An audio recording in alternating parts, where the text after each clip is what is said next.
মহাসমাবেশের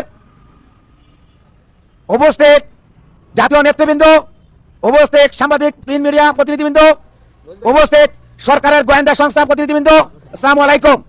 আমরা দীর্ঘদিন যাবত আন্দোলন সংগ্রাম করে আসছে।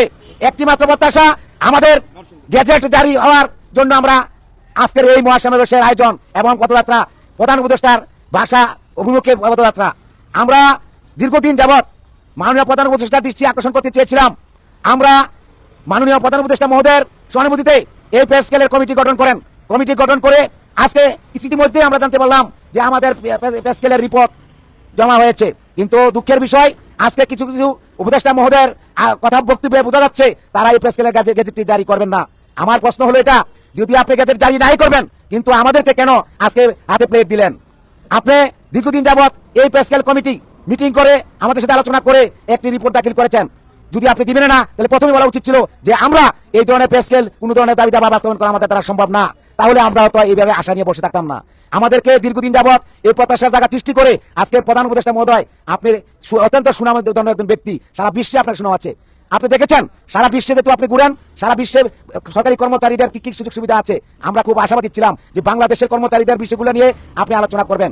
বিগত সরকারের প্রতিনিধি যারা ছিলেন তারা সরকারি কর্মচারীদের সাথে আলোচনা করে দাবি বাস্তবায়নের বিষয়ে সিদ্ধান্ত গ্রহণ করতেন, কিন্তু অদ্যাবধি আপনার কাছ থেকে, আপনার দপ্তর থেকে কোনো ধরনের আমরা আশ্বাস পাই নাই।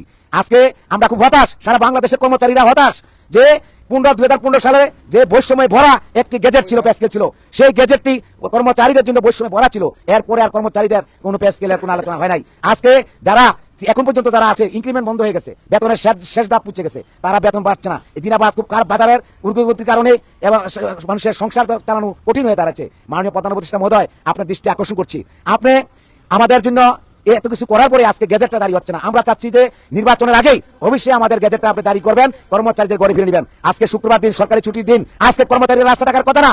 আপনি একজন আন্তর্জাতিক মানুষ, আপনার মতন লোক ক্ষমতা থাকা অবস্থায় কর্মচারীরা মাঠে, এটা আপনার জন্য লজ্জাকর বিষয়। আমার মনে হয় আপনার আশেপাশে যারা আছেন তারা এই বিষয়গুলা, আমার মনে হয় প্রধান উপদেষ্টা মহোদয়কে সঠিক তথ্যগুলা তারা দেন না। যদি তাই দিতেন, তাহলে কর্মচারীদের হাহাকার, সারা বাংলাদেশের কর্মচারীদের খুবে ভুলে উঠছে, এই বিষয়গুলা মাননীয় প্রধান উপদেষ্টার নজরে আনতেন, তিনি একটা পদক্ষেপ নিতেন। আপনি বলতেছেন যে গেজেট জারি করা, মাননীয় উপদেষ্টা, অর্থ উপদেষ্টা মহোদয় বলছেন যে গেজেট জারি করা, ওনার একটা বক্তব্য শুনলাম, গেজেট জারি করা 1 থেকে 1.5 বছরের বিষয়, অত্যন্ত পরিতাপের বিষয়। আপনি এই বিষয়টা কেন আগে প্রস্তাব করলেন না? কেন প্রধান উপদেষ্টা মহোদয়কে বললেন না যে এই গেজেট আমরা জারি করতে পারবো না, আমরা কামাকাই কমিটি করে সরকারের লক্ষ লক্ষ টাকা খরচ করার কোনো দরকার ছিল কিনা, এবং কর্মচারীদেরকে ডেকে এভাবে প্রস্তাব নেওয়ার কোনো দরকার ছিল কিনা? আমি মনে করি আপনার উপদেষ্টা পরিষদে এবং আপনার আশেপাশের লোকজন আপনার যে আশা নিয়ে আপনি এই বাংলাদেশের দায়িত্ব নিয়েছিলেন, সেই আশা থেকে আপনাকে দূরে সরে রাখছে।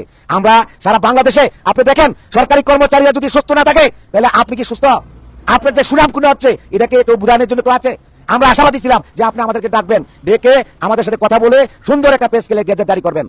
পে স্কেলের গেজেট জারি সবকিছু রেডি আছে, গেজেট জারি করা মাত্র সময়ের বিষয়। 1 ঘন্টা 1.5 ঘন্টার ভিতরে গেজেট জারি হয়। আর আমাদের অর্থ উপদেষ্টা মহোদয় বলেন যে গেজেট জারি করতে গিয়ে 1 থেকে 1.5 বছর সময় লাগবে, এটা আমাদের দ্বারা সম্ভব না। তাহলে আপনারা কেন আগে ভাবেন নাই?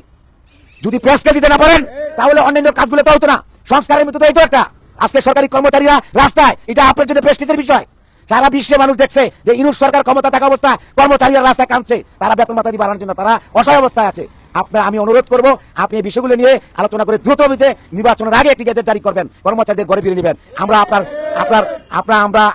শুভেচ্ছা কামনা করি, আশা করি আপনি আমাদের বিষয়গুলো বিবেচনা করে দ্রুত গেজেট জারি করবেন। সবাইকে ধন্যবাদ, এবং আজকে যারা উপস্থিত হয়েছেন তাদেরকে সবাইকে ধন্যবাদ জানিয়ে শেষ করছি। বাংলাদেশ জিন্দাবাদ। আসসালামু আলাইকুম। দুনিয়ার কর্মচারী এক হও, লড়াই করো, এক হও, লড়াই করো। পে স্কেল দিতে হবে। গেজেট চাই, আর কোনো কথা শুনতে চাই না, গেজেট চাই। সবাইকে ধন্যবাদ। আজকে আমরা অত্যন্ত দুঃখের সাথে জানাচ্ছি যে দীর্ঘদিন যাবৎ আমরা পে স্কেলের দাবিতে আন্দোলন করে আসছি। সরকার আমাদেরকে তালবাহানা করে, উড়াত দেখিয়ে আস্তে আস্তে করে আমাদেরকে এমন এক জায়গায় আইন না আছাড় মারছে, সে জায়গা থেকে উঠার মতো নয়। জ্বালানি উপদেষ্টার বক্তব্যের মাধ্যমে আমাদের রক্তক্ষরণ হয়েছে।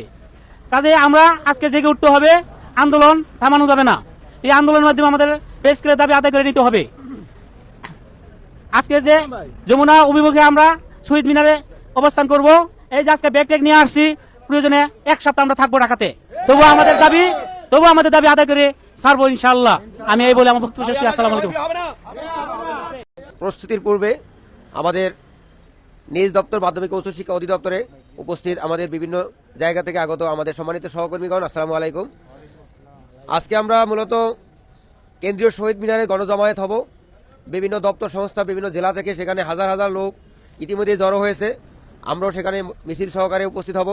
আজকে আমাদের সবার লক্ষ্য একটাই, সেটা হলো আমাদের নবম পে স্কেলের গেজেট জারি করানো। আমরা প্রজাতন্ত্রের কর্মচারী, রাষ্ট্রীয় আইন অনুসারে প্রতি 5 বছর অন্তর অন্তর আমাদের বেতন কাঠামো পর্যালোচনার কথা, কিন্তু 2015 সালে সর্বশেষ বেতন কাঠামো প্রণয়ন করা হলেও সেই বেতন কাঠামোতে কর্মচারীরা বৈষম্যের শিকার ছিলেন।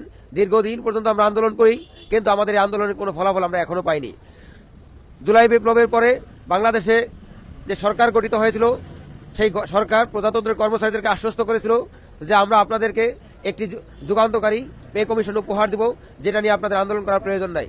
কিন্তু আমরা যখন সময় ক্ষেপণ হচ্ছে তখন আমরা আন্দোলন করেছি, তখন আমাদেরকে ইতিমধ্যে পে কমিশনের রিপোর্ট দাখিল করেছেন। কিন্তু দুর্ভাগ্যজনক বিষয় যে পে কমিশনের রিপোর্টটি দাখিল করার পর আমাদের উপদেষ্টাগণরা বিভিন্ন রকম কথাবার্তা প্রকাশ করতেছেন।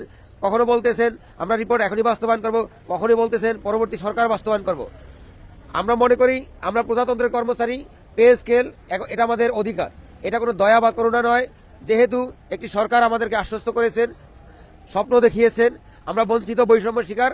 সুতরাং আমরা চাই সরকার সামনে যে নির্বাচন হবে, নির্বাচনের পূর্বেই আমাদের পে কমিশনের গেজেটটি তারা প্রকাশ করো। দুনিয়ার কর্মচারী এক হও, লড়াই করো, এক হও, লড়াই করো। Pay scale, pay scale, pay scale, pay scale. আমাদের পে স্কেলটি বর্তমানে এমন একটা পর্যায়ে আছে, এটি শুধু সদিচ্ছার অভাব। আমরা সকলে আজকে যে কর্মসূচি, সেই কর্মসূচি থেকে আমরা প্রধান উপদেষ্টাকে দৃষ্টি আকর্ষণের চেষ্টা করব। আমাদের লক্ষ্য আমরা শহীদ মিনারে জড়ো হব। শহীদ মিনার থেকে আমরা শোভাযাত্রা সহকারে প্রধান উপদেষ্টার বাসভবন অর্থাৎ যমুনা অভিমুখে আমাদের পদযাত্রা শুরু হবে। আমরা প্রধান উপদেষ্টার বাসভবনে যাব, যাতে তিনি বাংলা পৃথিবীর ইতিহাসের একজন অন্যতম সম্মানী ব্যক্তি, তিনি যাতে বুঝতে পারেন প্রজাতন্ত্রের কর্মচারীরা কষ্টে আছে, তাদের যে ন্যায্য চাওয়াটি সেই গেজেটটি যেন প্রকাশ করে দেন। আমাদের খুব বেশি চাওয়া নয়, সাধারণ কর্মচারীরা শুধু 3 বেলা ভাত খেয়ে বাঁচতে চায়, তাদের চাহিদা অত বেশি নয়। কিন্তু সেই যে চাহিদা, তারা বর্তমান যে বেতন কাঠামো দিয়ে তাদের সেই পরিবার চালানোর সক্ষমতা নাই। সুতরাং আমরা পরিস্থিতির শিকার, আমরা বাধ্য হয়ে আজকে আমরা মাঠে নেমেছি। আমাদের মূল লক্ষ্য শুধু একটাই, সেটা হলো আমরা আমাদের যে জীবন বাঁচানোর জন্য যতটুকু বেতন কাঠামো, সেই বেতন কাঠামোটি যেন আমাদের প্রকাশ করে দেওয়া হয়। আমরা গত 11 বছর পর্যন্ত বৈষম্যের শিকার। রাষ্ট্রের সকল বড় কাজ সম্পন্ন হয় এবং সেই কাজগুলো আমাদের প্রজাতন্ত্রের কর্মচারী বাস্তবায়ন করে থাকেন। কিন্তু দুর্ভাগ্য হলে সত্য, আমাদের এই কর্মচারী আজকে অবহেলিত অবস্থায় আছে। তাই আমরা আজকে এখানে বক্তব্য বাড়াবো না। আমরা আজকে কেন্দ্রীয় শহীদ মিনারে আমাদের নেতৃবৃন্দ বক্তব্য রাখবেন, আমরাও বক্তব্য রাখবো।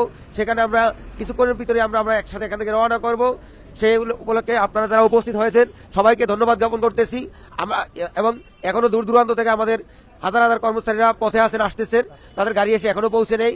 আমরা আশা করি যে সকলে একত্রিত হয়ে আমাদের যে মূল লক্ষ্য, আমরা আমাদের পে স্কেলের গেজেটটি নিয়ে আমরা ঘরে ফিরতে পারবো। সবাইকে ধন্যবাদ।